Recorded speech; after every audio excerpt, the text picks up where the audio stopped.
So I want to start having a pet, and I want to get not just any ordinary pet. I actually want jumping spiders.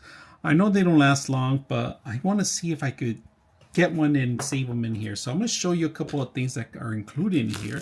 Now they give you a package that has a grass to set out to decorate the actual environment, and this is more than what they're going to require a space, right? They give you the enclosure, all right, plenty of ventilations, all right, holes everywhere that you can see that. But the best part about it is that they give you a little grass area, little plants.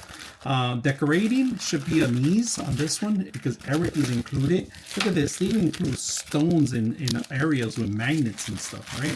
This whole kit, I'm gonna take everything out. Whew, they just flying out. These are little mushrooms, if you guys can see that.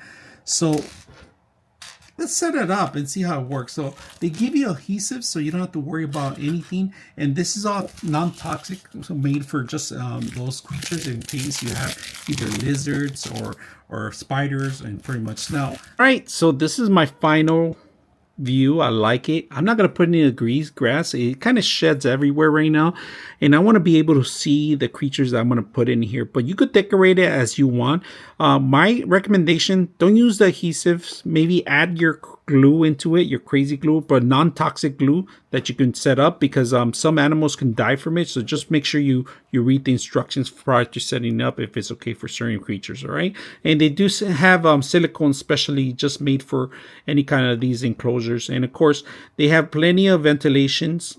And don't buy this if you're just going to capture any kind of creature. Make sure that you're going to feed them and give them water, and make sure that they're humane to your creatures that you capture, right? They're pets, treat them as pets. So this is perfect for babies too. Also, if you have many lizards that you have and don't have enough space, you could probably house them here. So hope you guys enjoy the video.